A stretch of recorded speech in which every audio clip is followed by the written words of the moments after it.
Welcome दोस्तों, I hope आप सभी अच्छे होंगे, स्वस्थ होंगे। आज हम A to Z क्लास में पढ़ने जा रहे हैं mathematics class 10 chapter number first वास्तविक संख्याएं।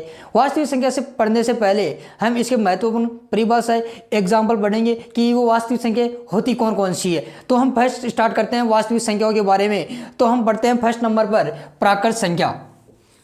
मैं इसको अलग अलग भागों में डिवाइड कर देता हूँ और प्राकृत संख्या फर्स्ट नंबर पॉइंट पढ़ते हैं हम प्राकृत संख्या। प्राकृत संख्या को इंग्लिश के अंदर नेचुरल नंबर बोला जाता है, जिसे हम कैपिटल एन से शो किया जाता है। प्राकृत संख्या वे संख्याएं होती है जो एक से शुरू होकर अनंत तक चलती है, प्राकृत संख्याएं कहलाती है। वे संख्याएं जो एक से स्टार्ट होकर एक से शुरू होकर अनंत तक चलती है वह प्राकृत संख्याएं होती है। इसके बाद हम सेकंड नंबर पॉइंट पढ़ते हैं, वो आता है हमारा पूर्ण संख्याएं।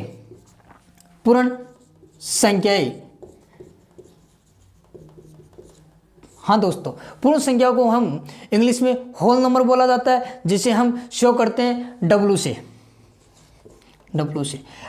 यदि मैं आपको एक बात बोला जाए कि यदि प्राकृत संख्याओं के अंदर जीरो को और शामिल कर लिया जाए तो वो कौन सी संख्या बन जाती है? पूर्ण संख्या कहलाती है। पूर्ण संख्या, अगर मैं प्राकृत संख्या के अंदर प्राकृत संख्या मेरे पास 1 2 3 4 थी और मैं प्राकृत संख्या के अंदर जीरो को ऐड करता हूं या जीरो को शामिल कर लेता हूं तो वह मेरा पूर्ण संख्याएं बन जाती है। यह जीरो से शुरू होकर अनंत तक चलती है। तो इसकी परिभाषा हो जाएगी कि वे संख्याएं जो जीरो से शुरू होकर अनंत तक चलती है या अनंत की ओर बढ़ती है वह पूर्ण संख्याएं होती है। इसके बाद में हम थर्ड नंबर पॉइंट पढ़ने वाले हैं पूर्णांक। पूर्णांक को इंग्लिश में इंटीजर नंबर बोला जाता है, जिसे शो किया जाता है जेड से। इंटीजर नंबरों को शो किया जाता है जेड से। अब पूर्णांक होते कौन से हैं? जिसके अंदर जो नेगेटिव संख्याएं हैं और पॉजिटिव संख्याएं, जैसे कहूँ तो धनात्मक संख्याएं, ऋणात्मक संख्याएं, ये सभी पूर्णांक के अंदर शामिल होती है। तो मैं इसको लिख सकता हूँ माइनस अनंत से लेकर जो पॉजिटिव धनात्मक अनंत तक चलती है वह पूर्णांक कहलाती है। अब देखो यहाँ पर माइनस आ रहा है और यहाँ पर प्लस आ रहा है, तो मतलब कि इसके अंदर पूर्णांक के अंदर धनात्मक और ऋणात्मक दोनों आएगी। तो मैं पूर्णांक को डिवाइड कर देता हूँ दो भागों के अंदर, और वो दो भाग कौन कौन से होंगे? एक तो आ जाएगा मेरा इधर तो ऋणात्मक पूर्णांक, और सेकेंड नंबर आ गया धनात्मक पूर्णांक।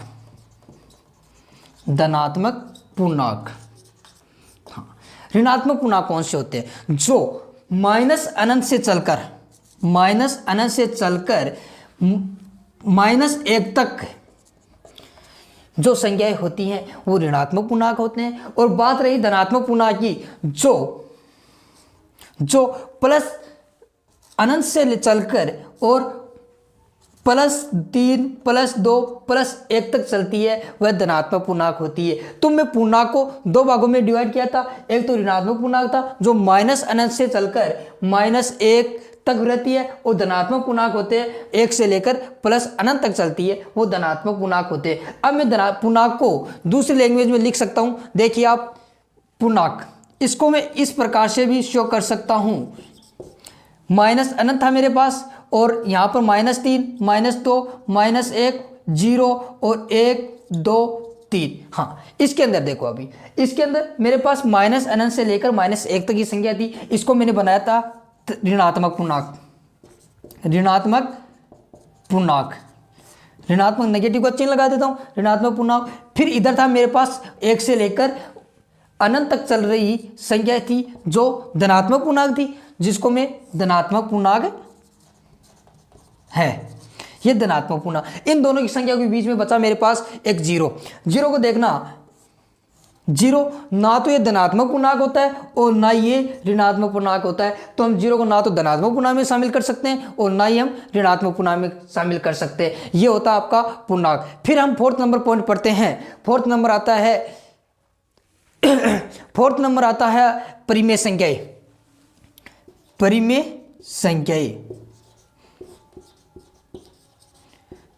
परिमेय संख्या को इंग्लिश के अंदर क्यू से शो किया जाता है या क्यू से लिखा जाता है।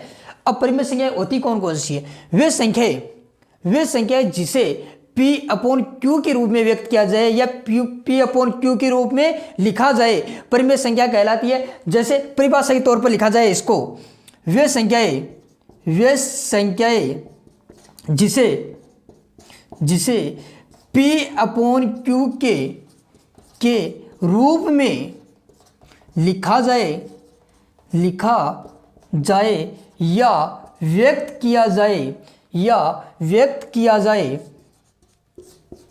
किया जाए परिमेय संख्याएं कहलाती है। परिमेय संख्याएं कहलाती है। इसकी एक शर्त होती है परिमेय संख्या की कि Q का मान 0 के बराबर नहीं हो सकता, या कहूँ तो Q नॉट इक्वल टू 0। अब बात की जाए इसकी एग्जाम्पल की, तो एग्जाम्पल के अकॉर्डिंग हम तो समझ सकते हैं। जैसे एग्जाम्पल आप ले सकते हो P अपॉन Q के रूप में लेना आपको। तो मैंने मान लीजिए मैंने एग्जाम्पल ले लिया 2/7, ठीक है। तो 2 क्या है, P के रूप में, अपॉन बटा है, और 7 क्या है, Q है। तो क्या ये P अपॉन Q के रूप में होती है। उसके अलावा कुछ एग्जाम्पल और लिया जाए कि 1/3, ये P के रूप में, ये Q के रूप में 1/3। इसके अलावा हम कुछ एक संख्या और लेते हैं। मान लीजिए मैंने एक संख्या ले ली 7। हाँ दोस्तों, अब आप ये बताओ क्या 7 परिमेय संख्या है? हाँ, तो आपका ये रिप्लाई होना चाहिए ये परिमेय संख्या है। कैसे? देखो, अगर मैं 7 के नीचे 1 लगा देता हूं तो इसके मान में कोई फर्क नहीं होता है, ठीक है। मैंने 7 के नीचे 1 लगाया तो 7 को तो मान लिया मैंने P, और ये मेरे पास बटा था, और 1 हो गया मेरा Q। तो मैं इसको P अपॉन Q के रूप में व्यक्त कर सकता हूँ। कोई भी नंबर हो, चाहे 1, 2, 3, 4, इसे मैं P अपॉन Q के रूप में व्यक्त कर सकता हूँ। इसके अलावा नेक्स्ट एग्जाम्पल की बात की जाए तो -4। हाँ, -4 भी आपका परिमेय संख्या होगा। इसके नीचे मैं -4/1 रखता हूँ, इसके मान में कोई चेंजमेंट नहीं है। अगर इसको वापस करोगे तो माइनस का 4 आएगा। इसको लिख देता हूँ मैं P, और इसको लिख देता हूँ मैं Q। इसके अलावा एक अच्छे एग्जाम्पल की और बात की जाए, तो मैं एग्जाम्पल ले रहा हूँ यहाँ पर 22/7। ये P अपॉन Q के रूप में है, ठीक है। अब 22/7 किसका मान होता है? 22/7 मान होता है पाई का। अब ये पाई का मान होता है 22/7 है। यह परिमेय संख्या का उदाहरण है, यह मोस्ट अच्छा एग्जाम्पल है परिमेय संख्या का। इसके बाद में हम नेक्स्ट बात करते हैं अपरिमेय संख्या की। अपरिमेय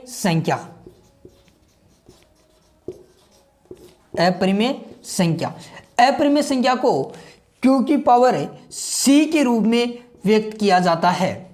अपरिमेय संख्या होती कौन सी है? वह संख्या जो P अपॉन Q के रूप में व्यक्त नहीं की जाए, P अपॉन Q के रूप में नहीं लिखी जाए, वह अपरिमेय संख्या होती है। बात की जाए एग्जाम्पल के तौर पर, तो एग्जाम्पल देखिए आप,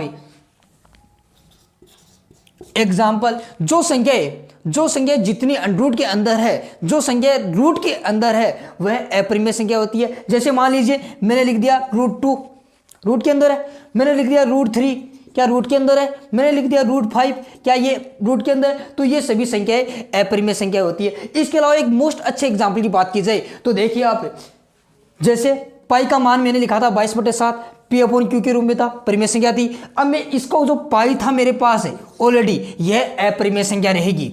यह अपरिमेय संख्या का एक अच्छा एग्जाम्पल है। याद रखना कि पाई परिमेय संख्या है या अपरिमेय संख्या है। या क्वेश्चन पूछ लिया जाए कि निम्न में से अपरिमेय संख्या कौन सी है, और इसमें 4 पॉइंट दे दिए जाए आपको। जैसे मैंने दे दिया कि 1/4, दूसरा दे दिया मैंने 2/9, तीसरा पॉइंट दे दिया मैंने 0.33, और इस पर मैंने ये डैश लगा दिया, मतलब कि 3 की बार बार पुनरावृत्ति हो रही है, और फोर्थ पॉइंट दे दिया मैंने पाई। तो आपको यही याद रखना कि पाई अपरिमेय संख्या होती है। इसके नेक्स्ट पॉइंट पर हम पढ़ते हैं।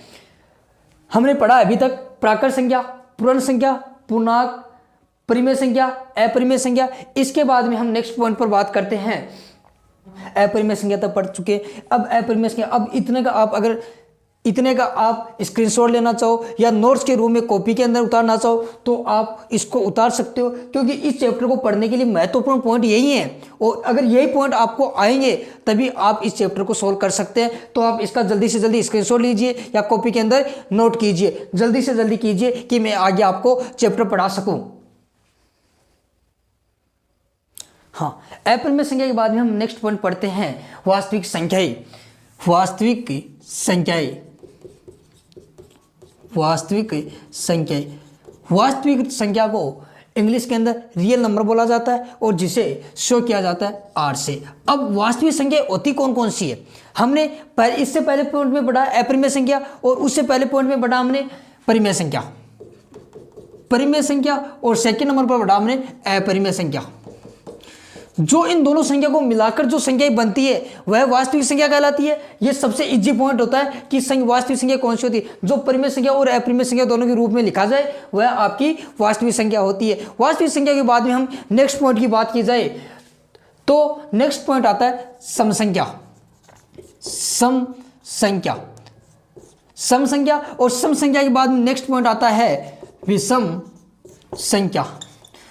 विषम संख्या और सम संख्या को हम क्लास 3 से अभी तक पढ़ते आ रहे हैं, तो आपको पता है कि सम संख्या कौन सी होती है और विषम संख्या कौन सी होती है। फिर भी हम एक बार रिवाइज करने के तौर पर इस चैप्टर को पढ़ने के लिए, समझने के लिए हम एक बार फिर सम संख्या और विषम संख्या पढ़ते हैं। वे संख्याएं जिसमें केवल 2 का पूर्ण भाग जाता है वह आपकी सम संख्या कहलाती है। 2, 4, 6, 8, 10 ये आगे तक चलती रहेगी। उसके बाद में आता है विषम संख्या। विषम संख्या जो इन संख्या को छोड़कर जो शेष संख्याएं हैं वह विषम संख्याएं होती है। 2 से पहले 1, 2 और 4 के बीच में 3, 4 और 6 के बीच में 5, 6 और 8 के बीच में 7, ये विषम संख्याएं होती है। इसके बाद में एक नेक्स्ट पॉइंट की बात करते हैं जो आपको समझना बहुत अति आवश्यक है।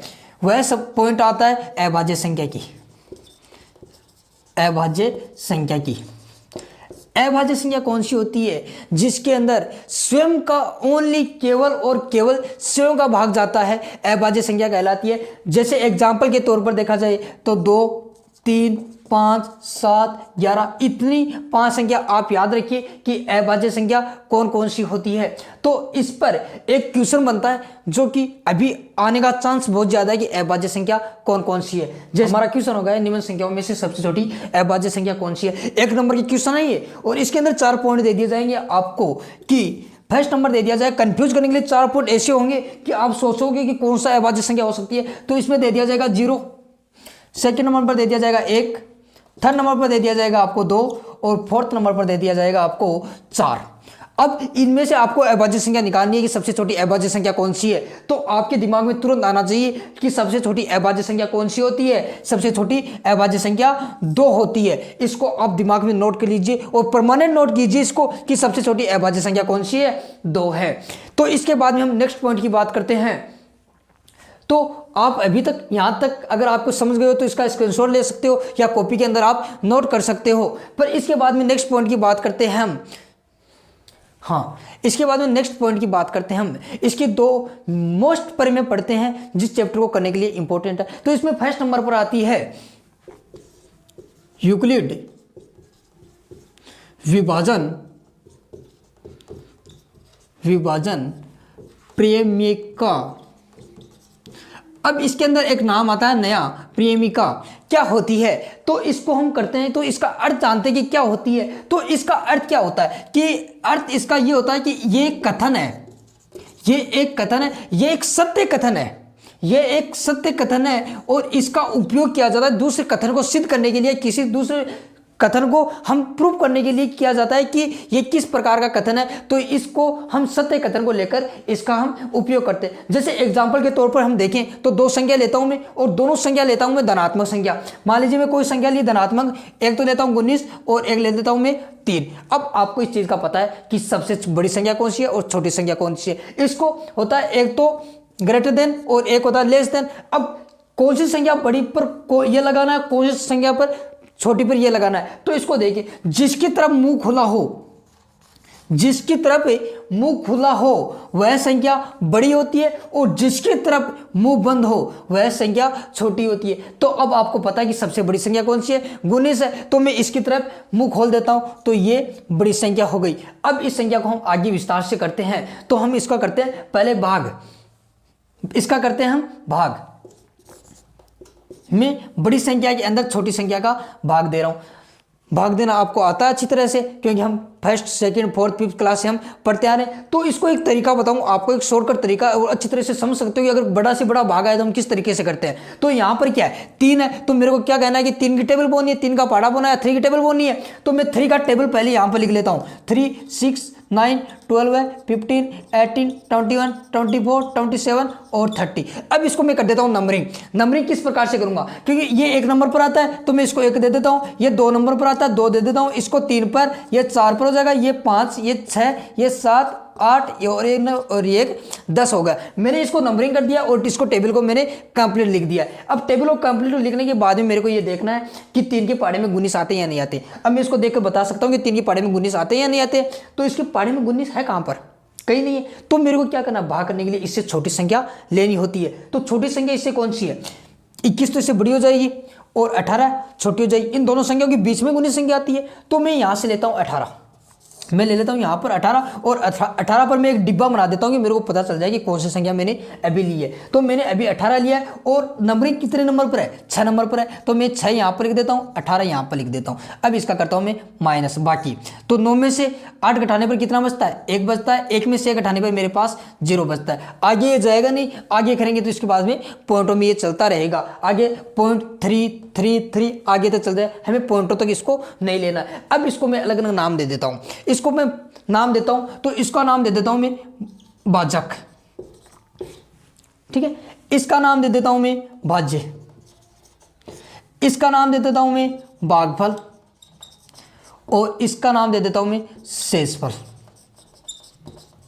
ठीक है। अब मैं इसमें इंग्लिश में इससे नाम डिवाइड कर देता हूं। तो मैं इसको देता हूं मैं बी, इसको दे देता हूं मैं ए, इसको दे देता हूं मैं क्यू और इसको दे देता हूं मैं आर, ठीक है। मैंने नाम कर दिए। अब जैसे जैसे मैंने किया था वैसे वैसे करते रहो। अब मैंने 19 के बराबर में किया था, 19 क्या था और 19 के बाद में क्या था, 3 × 6 + 1, 3 × 6 18, 18 1 19 मैंने लिख दिया। अब इसके जो नाम दिए थे वो नाम लिख देता हूँ। 19 मेरे पास क्या था, 19 मेरे पास भाज्य था, मैं इसके नीचे लिख देता हूँ भाज्य।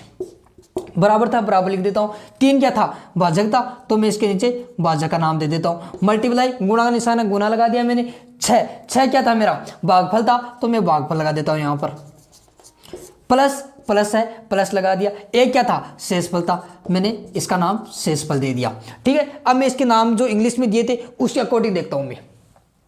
भाज्य का क्या नाम दिया था मैंने, ए दिया था, तो मैं भाज्य का नाम ए लिख देता हूँ। भाजक क्या था, बी, तो मैं बी लिख देता हूँ। मल्टीप्लाई, भागफल क्या था, क्यू, तो मैं क्यू लिख देता हूँ। प्लस शेषफल क्या था, आर था। अब मैं इसको दूसरे तरीके से लिख सकता हूँ। किस तरीके से, ए = बी, ब्रैकेट हटा देता हूँ, मल्टीप्लाई का चिन्ह हटाने पर BQ + R। ये इसका एक फॉर्मूला, एक फॉर्म तैयार हो जाती है। इसके अकॉर्डिंग इसको कर सकते हैं। अब इसकी एक शर्त होती है, रिमाइंडर R था मेरे पास और इधर मेरे पास क्या था 0 और इधर क्या था मेरे पास B, ठीक है। अब इसका मान इसके बराबर हो सकता है या इससे 0 से बड़ा हो सकता है, इसका मान इससे बड़ा हो सकता है, ठीक है। यह शर्त आपको याद रखनी होगी और यह इसका एक फॉर्मूला नया तैयार हो जाता है। इस प्रकार से यूक्लिड विभाजन प्रेमिका को हम सोल्व कर सकते हैं। इसके अकॉर्डिंग 2, 4, 5, 10 क्वेश्चन आपको इस एक्सरसाइज 1.1 और 1.3 के अंदर इस प्रकार की बहुत सारे क्वेश्चन है जिसको हम इसी अकॉर्डिंग, इसी फॉर्मूले के अकॉर्डिंग इसको हम सोल्व करते हैं। और इसको सोल्व करने के लिए हमें एचसीएफ और एलसीएम आना चाहिए और एचसीएफ और एलसीएम आने के लिए पॉइंट आता है यूक्लिड विभाजन एल्गोरिथम प्रमेय। बस नाम क्या था, यहां पर पहले क्या नाम था, प्रेमिका, और अब क्या आ गया एल्गोरिथम। अब इसका हम यूक्लिड विभाजन प्रमेय, एल्गोरिथम प्रमेय क्या होती है। अब देखो इसको, जब दो धनात्मक पूर्णांक को, जब दो धनात्मक पूर्णांक कितने प्रकार के होते हैं? पूर्णांक दो प्रकार के होते हैं, धनात्मक पूर्णांक और ऋणात्मक। हम बात किसकी कर रहे हैं? हम धनात्मक पूर्णांक की बात कर रहे हैं। तो हम धनात्मक पूर्णांक कुछ भी ले लो, चाहे आप कहो तो 12 ले लेता हूं और दूसरा ले लेता हूं मैं 26। मैंने दो धनात्मक पूर्णांक ले लिए, ठीक है। अब जब दो धनात्मक पूर्णांकों का HCF याद करना होता है, HCF और LCM दो चीजें होती है। जब HCF याद करना होता है तब HCF याद करना होता है तब इसके जो चरण होते हैं उसको यूक्लिड विभाजन एल्गोरिथम कहते हैं। अब इसका क्या होता है ये HCF हम याद करके देखते हैं किस प्रकार से HCF याद किया जाता है और किस प्रकार से LCM होता है। तो हम बात करते हैं पहले HCF की। बात करते हैं हम HCF की। तो HCF मान लीजिए मैंने दो संख्या ली थी, अभी धनात्मक पूर्णांक थे मेरे पास दोनों ही, ठीक है। तो एक था मेरे पास 12 और दूसरा था मेरे पास 26, ठीक है। इसका आप LCM निकालिए, ठीक है। पहले 2 6 2 3 3 1 मल्टीप्लाई कीजिए, 2 इंटू 2 इंटू 3, 2 को 2 से कीजिए 4, 4 को 3 से कीजिए 12, 12 एकम 12। इसका मान 12 था जो मेरे पास 12 संख्या थी, ठीक है। इसके बाद में नेक्स्ट पॉइंट की बात करते हैं तो 26 था। 26 के अंदर यहाँ पर कितना है? 6 होने का मतलब ये सम संख्या है। सम संख्या के अंदर 2 का भाग जाता है, तो 2 का भाग जाता है तो मैं पहले इसका देता हूँ 2 का भाग। 2 का भाग देता हूँ तो कितना आता है? अगर मैं 26 के अंदर 2 का भाग देकर आप देख सकते हो, जैसे मैंने पहले बताया था कि भाग करने की विधि 4 6 8 10, मैंने इस प्रकार से इसका भाग लिख लिया है, ठीक है। अब भाग ले लिया, भाग लिखने के बाद में क्या करते हैं? नंबरिंग। मैंने इस प्रकार से इसकी नंबरिंग कर ली है, ठीक है। अब नंबरिंग करने के बाद में क्या आता है? मेरे पास पहले संख्या कौन सी है? 2 ही तो है भाई, हाँ 2 है। तो पहले मैं 2 का 2 में भाग दूंगा। 2 के बारे में 2 कितनी बार बोलने पर आते हैं? एक बार बोलने पर आते हैं, जो मैंने नंबरिंग किया। अब 1 है वो तो यहाँ पर लिख दो, 2 था मेरे पास यहाँ पर लिख दो। अब क्या करेंगे? माइनस घटाने का काम मैंने घटा दिया। 2 से 2 घटाने पर क्या आता है? 0 आता है। फिर नेक्स्ट संख्या लिखते हैं। नेक्स्ट संख्या कौन सी है? 6 लिख दिया। अब देखो कि 2 के पहाड़े में 2 की टेबल में 6 कहाँ पर आते हैं? कितनी बार बोलने पर आते हैं? 2 4 6 यहाँ पर आते हैं। कितनी बार बोलने पर?